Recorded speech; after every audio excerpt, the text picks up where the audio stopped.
Assalamualaikum warahmatullahi wabarakatuh dan selamat tengah hari. Hari ini saya nak share kepada anda semua mengenai sebuah buku yang disumbangkan ke Pusat Sumber Senar Hafsah oleh penulisnya sendiri, iaitu Puan Rosmiza Cik Mat. Itu kisahnya menemui Camellia di Tanah Lincoln. Tanah Lincoln ni di New Zealand. Penulis ni merupakan seorang yang bekerjaya pada asalnya di Malaysia, yang bekerja dalam ofis, dalam akon. Kemudian beliau berpindah ke Lincoln, New Zealand, kerana urusan penyambungan pengajian lah oleh suaminya. Bila di sana, beliau buat keputusan untuk menjadi seorang cleaner. Yang mana kehidupan asal dia pejabat, kemudian jadi cleaner. 360 darjah lah berubahnya tu. Jadi apa kisahnya? Kisahnya, penulis membawa cerita dan pengalaman beliau. Dalamnya ada lebih kurang 50 kisah yang menginspirasikan. Saya dah baca buku ni dan saya tertarik pada ayat pada pembuka bicaranya yang dipetik daripada Soren Kierkegaard yang berbunyi, kehidupan bukanlah masalah yang perlu diselesaikan, tetapi kenyataan yang perlu dihadapi. Setuju tak? Betul kan?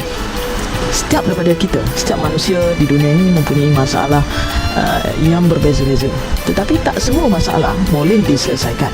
Apa yang boleh kita buat adalah kita hadapi sahaja kenyataan tersebut dengan sebaik-baiknya sambil kita menyerahkan kebergantungan kepada Allah Subhanahu Wa Taala. Jadi kisahnya dalam buku ini penulisan yang memberi pengajaran kepada dirinya sendiri dan juga kita yang membaca. Kerana kita, bila kita menjadi seorang wanita, kita mempunyai fasa-fasa kehidupan yang banyak. Kita seorang wanita, seorang ibu, seorang anak. Jadi kadang-kadang rencana kita sebagai seorang wanita ini, kita boleh laluinya mengikut rancangan yang kita ada. Tetapi kadang-kadang ada dugaan yang tidak terjangka yang datang kepada kita, yang perlu kita hadapi dengan sebaik-baiknya. Jadi kisahnya terletak dalam buku ini yang boleh kita sama-sama terjun mengembara ke dunia New Zealand sebagai seorang cleaner. Kalau tengok pada akhir buku ni, beliau kata, sungguh tidak ada kesilapan atas setiap ketentuan Tuhan.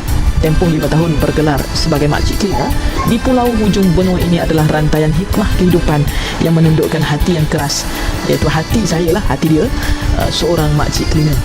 Nak cakapnya, apa yang Allah takdirkan kepada kita, walaupun dulu kita bekerjaya dengan sangat baik, kemudian kita tertukar kerjaya yang kita anggap remeh, tapi sebenarnya memberikan ruang kepada diri kita untuk menjadi lebih baik. Buku ini membantu juga kita untuk sama-sama berdamai dengan takdir kehidupan. Jadi pakat baca buku ini di Pusat Sumber Senar Hafsah. Saya akan letakkan di atas rak itu di bahagian kategori inspirasi wanita. Jadi bagi siapa-siapa yang nak mengembangkan lagi buku-buku mengenai wanita yang memberi inspirasi kepada wanita, kepada ibu, kepada anak, bolehlah menyumbangkannya ke Pusat Sumber Sayyidatina Hafsah untuk kita sama-sama memanfaatkannya. Assalamualaikum warahmatullahi wabarakatuh.